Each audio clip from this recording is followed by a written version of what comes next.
Hello दोस्तों, स्वागत है आपका एक नए इन्फॉर्मेटिव वीडियो में। जैसा कि आपको पता है कि बहुत से लोग रेलवे की वैकेंसी के इंतज़ार में थे, तो रेलवे से एक वैकेंसी आ चुका है, वो भी असिस्टेंट लोको पायलट्स का।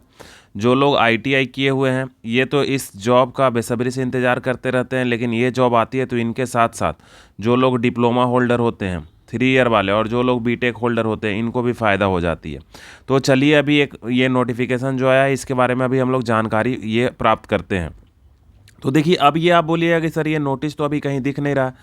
तो सबको पता है कि एम्प्लॉयमेंट नोटिस जो होती है वो सैटरडे को आती है। एम्प्लॉयमेंट नोटिस कब आती है? सैटरडे को आती है। और सैटरडे को कौन सा तारीख पड़ रहा है दोस्तों? 20 तारीख पड़ रहा है। तो जो 20 वाली एम्प्लॉयमेंट न्यूज आएगी उसमें ये नोटिस छप के आएगा, और फॉर्म भी भरने का डेट वही है 19 से। तो कल तक ये सब वेबसाइट पे आ जाएगा। आज रात में है, हर एक ये आरआरबी के वेबसाइट पे आ जाएगा। तो चलिए हम लोग यहाँ से अपना जानकारी स्टार्ट करते हैं लेना। तो देखिए, सबसे पहले आप लोगों को पता होगा कि टोटल पोस्ट कितनी आई है? 5696, जो पिछले मुकाबले बहुत ही कम है, पिछले बार के मुकाबले बहुत ही कम है। तो कंपटीशन इस बार और टफ होने वाला है। कंपटीशन इस बार क्या होने वाला है? और ज़्यादा टफ होने वाला है दोस्तों। तो ये बात आपको ध्यान रखना पड़ेगा। तो इसके लिए अभी से आपको क्या करना है? प्रीवियस ईयर क्वेश्चंस लगाते रहना। जो भी दोस्त हमारे हैं वो इसकी तैयारी अगर करना चाहते हैं तो इसका स्टैंडर्ड क्या होता है? A1 होता है। तो ये आपको पता चल जाएगा कि A1 स्टैंडर्ड क्या होता है। मतलब कि आपकी आंखें 6/6 होना चाहिए।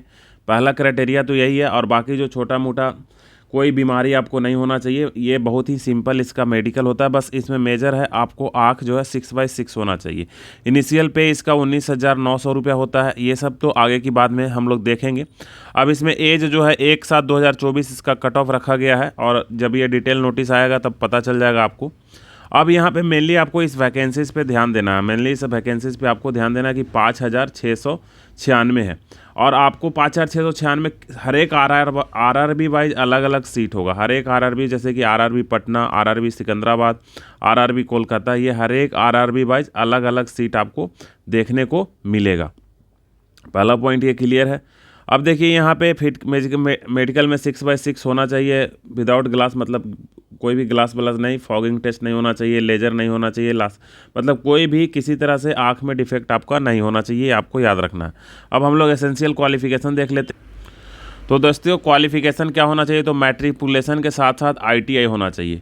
ठीक है, एनसीबीटी या एससीबीटी कहीं से भी होना चाहिए। कौन कौन सा ट्रेड में होना चाहिए? तो फीटर, इलेक्ट्रीशियन, इंस्ट्रूमेंट मैकेनिक, ठीक है, और मिल मेंटेनेंस मैकेनिक्स का होना चाहिए। और इसी तरह से मतलब और होना चाहिए। इसके अलावा और क्या हो सकता है? तो देखिए, और बी में देखिए, ये पार्ट ए में होना चाहिए। और बी इसका क्या कह रहा? एसएस मैट्रिकुलेशन तो होना चाहिए। और क्या चल सकता है? 3 ईयर डिप्लोमा भी चल सकता है। कौन कौन से ब्रांच में? मैकेनिकल वाले, इलेक्ट्रिकल वाले, इलेक्ट्रॉनिक्स वाले और ऑटोमोबाइल वाले। ठीक है, ये 4 ही भर सकते हैं।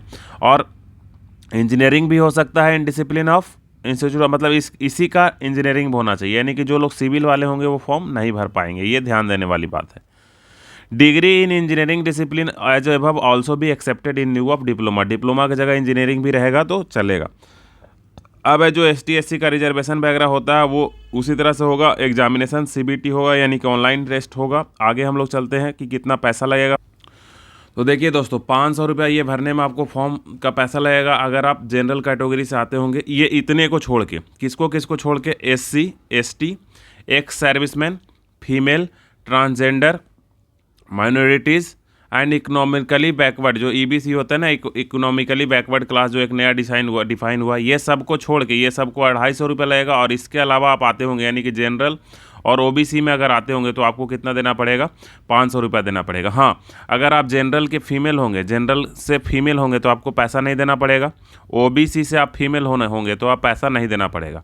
तो पैसा किसको देना पड़ेगा? तो जनरल के मेल कैंडिडेट को और जनरल के फीमेल कैंडिडेट को।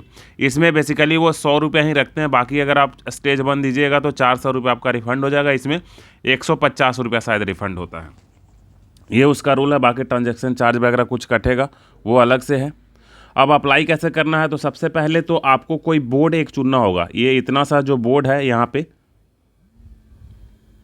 17 रेलवे बोर्ड है। तो 1 2 3 4 5, 21 रेलवे बोर्ड, ठीक है। तो 21 रेलवे बोर्ड में 17 जोन है, तो 21 रेलवे बोर्ड में आपको चुनना होगा कि आप किस जोन में जाना चाहते हैं। तो जो वैकेंसीज आई है 5000 समथिंग, तो 5000 समथिंग में ये सबसे पहले देखना पड़ेगा कि कौन से जोन में कितना वैकेंसी है, इसको ध्यान रखते हुए आपको वो चुनना पड़ेगा। तो अभी आप थोड़ा वेट कर लीजिए कि कौन सी वैकेंसी, कौन से जोन से कितना वैकेंसी आती है, यानी कि 5696 जो वैकेंसी है, इसमें ये जो 21 बोर्ड यहाँ पे दिख रहे हैं, किस बोर्ड से कितना वैकेंसी निकलता है उसके आधार पे आपको पता चलेगा। तो यही है दोस्तों, इस वैकेंसी का आप वेट कीजिए, आज रात तक तो आपका आ ही जाएगा, क्योंकि कल से ही इसका भरने का डेट स्टार्ट हो रहा है। तो आपको ये रात तक आज वैकेंसीज आपको देखने को मिल जाएगा। ठीक है दोस्तों, तो इस वीडियो में इतना ही, फिर हम लोग आगे एक वीडियो बनाएंगे जिसमें और डिटेल पता चलेगा, क्योंकि ये ऑनलाइन एप्लीकेशन कितने तारीख से दिख रहा है, 20 जनवरी से, और 19 दो तक इसका लास्ट डेट है। तो मतलब कल तक ये नोटिस सब वेबसाइट्स पे आ जाएंगे। तो इस वीडियो में इतना ही, फिर हम मिलते हैं एक नए वीडियो में दोस्तों, तब तक के लिए धन्यवाद।